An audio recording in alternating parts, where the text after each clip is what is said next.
उत्तर प्रदेश विधानसभा अध्यक्ष सतीश महाना जी हमारे साथ बातचीत के लिए मौजूद हैं। आज तमाम मुद्दों पर हम बात करने वाले हैं। सर, जिस तरह से आपने विधानसभा में महिलाओं को एक दिन का पूरा सत्र दिया, बोलने का मौका दिया, अब तमाम आपके पास ऐसे विधायक हैं, उनके लिए क्या कर रहे हैं जो सरकारी सर्विस छोड़ कर आए हैं, इंजीनियर्स हैं, डॉक्टर्स हैं, उनकी उपयोगिता कैसे बढ़ाएंगे विधानसभा के अंदर? मैंने अलग अलग ग्रुप्स बनाए।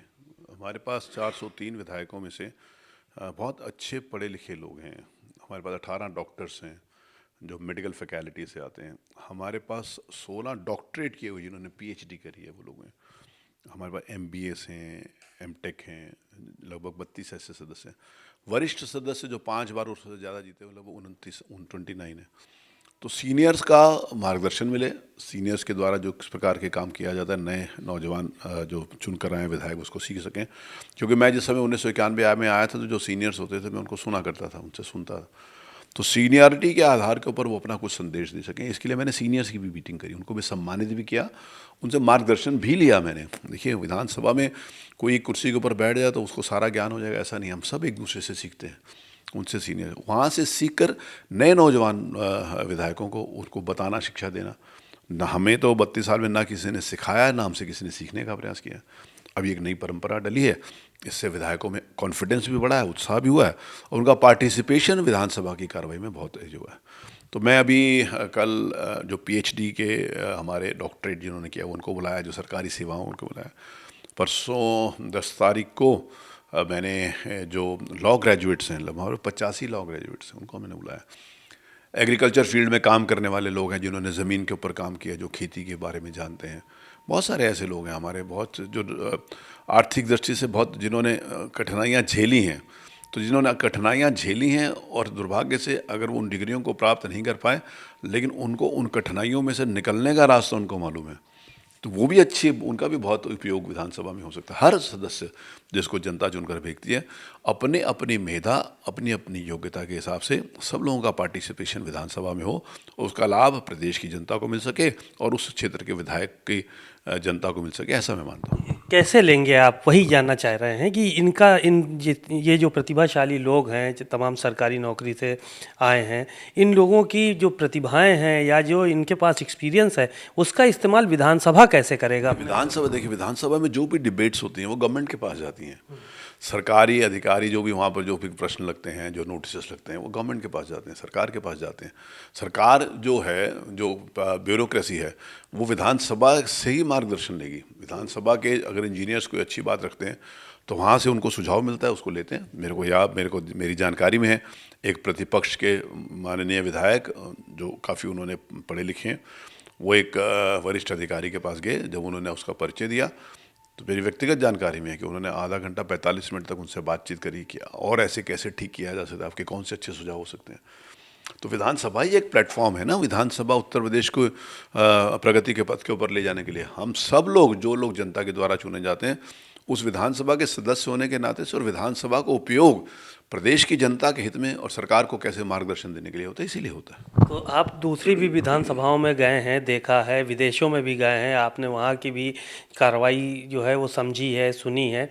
तो अब क्या कुछ नया यहाँ पे इम्प्लीमेंट करने की तैयारी कर रहे हैं अभी, क्योंकि नए नए प्रयोग आपने किए हैं कई एक जो कभी नहीं हुए हैं उत्तर प्रदेश में। अब कौन सा नया प्रयोग है जो करने जा रहे हैं? मैंने बोला था कि हम एक यूथ का पार्लियामेंट करेंगे, क्योंकि इधर कई स्टेट्स में इलेक्शंस हैं तो हर राजनीतिक दल के लोग उसमें लगे हुए हैं। तो यूथ का एक पार्लियामेंट करेंगे। जैसे 1 ट्रिलियन इकोनॉमी के बारे में माननीय मुख्यमंत्री जी ने कहा, देश में माननीय प्रधानमंत्री ने 5 ट्रिलियन इकोनॉमी। तो अभी मेरी जानकारी में आया है कि मुख्यमंत्री जी कई स्थानों के ऊपर रोड शोज़ के लिए माननीय विधायकों को भी भेज रहे हैं। तो जो लोग वहाँ जाएंगे और जिस समय विधानसभा में चर्चा होगी तो उनका 1 ट्रिलियन इकोनॉमी के लिए उनका क्या मत है, उनके क्या सुझाव हैं, ये आएगा। तो जिसमें आएगा तो उस समय प्रदेश की इकोनॉमी को बढ़ाने में, इंडस्ट्रियलाइजेशन को बढ़ाने में सबका योगदान होगा। तो वहाँ पर जिस समय चर्चा करते हैं, देखिए जैसे महिलाओं ने चर्चा करी, महिला सदस्यों ने चर्चा करी, उनको एक महिला सदस्य ने जो चौथी बार चुन कर आए हैं, आई हैं, 3 बार पहले एमएलए रह चुकी हैं, चौथी बार उस दिन जिस दिन मैंने अवसर दिया पहली बार बोली, तो उनमें कॉन्फिडेंस डेवलप होता है। देखिए, दोनों जिस समय चुने हुए प्रतिनिधि में आत्मविश्वास होगा और कुछ करने की इच्छा होगी, तो स्वाभाविक रूप से उसका लाभ प्रदेश को और प्रदेश की जनता को और उनके विधानसभा क्षेत्र की जनता को मिलेगा। विधानसभा को सुंदर बना रहे हैं लगातार, अभी क्या काम होने मैं बाकी? विधानसभा को सुंदर बना रहा हूँ। मैं विधानसभा में मैंने जो गैलरी बनाई है उसमें बहुत देश के शहीदों के लिए, जिन्होंने देश के लिए कुर्बानी दे दी, जिनके प्रति देश हमेशा कृतज्ञ रहेगा, जिनके प्रति हम सब लोग हम उनके ऋणी हैं, उनकी मैंने बहुत सुंदर फोटोग्राफ्स लगाई हैं। अभी साइड में भी हमारी गैलरीज बन गई हैं। तो जो विधानसभा के हमारे वर्तमान सदस्य हैं, विभिन्न विभिन्न मेधाओं से आते हैं, मैं उनके भी फोटोग्राफ्स लगाऊंगा ताकि लोगों को पता रहना चाहिए कि जैसे विधानसभा में लोग आए तो उनको पता रहना चाहिए कि हमारे इस विधानसभा में ऐसे ऐसे इस प्रकार के इस योग्यता के ऐसे लोग हैं। वर्तमान विधानसभा के सदस्यों को भी फ़ोटो इसलिए लगेगी क्योंकि लोगों को मैसेज जाना चाहिए कि वर्तमान विधानसभा का स्वरूप और उसका प्रकार क्या है। तो ये जितने भी लोग योग्य हैं इनकी भी तस्वीरें, अभी मौजूदा विधायकों की भी तस्वीरें लगाएंगे आप? निश्चित रूप से सारे योग्य हैं। मैंने कहा ना, सब योग्य हैं। किसी के पास अगर डिग्री नहीं मिली, क्या आप माननीय प्रधानमंत्री जी या आदरणीय श्री नरेंद्र मोदी जी एक छोटे से चाय की दुकान चाय तो बेचा करते थे। आज वो सौभाग्य है कि देश को ही नहीं पूरी दुनिया को दिशा दे रहे हैं। दुनिया के सबसे मजबूत नेता के नाम से उनका काम हो रहा है। तो जो ज़मीन पर जो दर्द है व्यक्ति का, उस दर्द को उन्होंने महसूस किया और उस दर्द के कारण की जानकारी के लिए उसका निवारण किया। तो जिस समय वही तो उसी से तो वही देश की जनता को वही तो चाहिए। देश उसी के नाते से तो प्रगति करेगा और वो हमारे जो प्रधानमंत्री करते हैं। मैंने कहा जनता के बीच में से जो भी चुनकर आता है उसके पास डिग्री होती है, तो उस डिग्री और उसकी पढ़ाई स्वाभाविक रूप से उसकी योग्यता को और आगे बढ़ाने में काम आती है। लेकिन जिन्होंने ज़मीन के ऊपर काम करके, मेरे पास ऐसे हैं जो मजदूरी किया करते थे, ऐसे हैं जो स्कूटर रिपेयर किया करते थे, तो उनको पता है कि क्या है, उनको पता है कि गरीब पे ज़मीन पर हकीकत क्या है, उनको पता है कि आदमी की ज़रूरतें क्या हैं। तो उन ज़रूरतों को पूरा करने के लिए वो काम करते हैं। तो हर सदस्य जो मैंने बैठकें बुलाई हैं, जितने भी सदस्य उसमें उपस्थित होंगे, सबकी फ़ोटोग्राफ्स लगाऊंगा।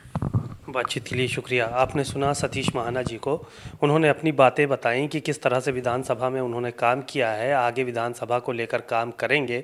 साथ ही साथ सबसे महत्वपूर्ण बात ये बताई कि अब विधानसभा के अंदर उन विधायकों की तस्वीरें लगेंगी जो चुनकर विधानसभा पहुँचे हैं और उनकी प्रतिभाओं के बारे में भी उस तस्वीर में लिखा जाएगा।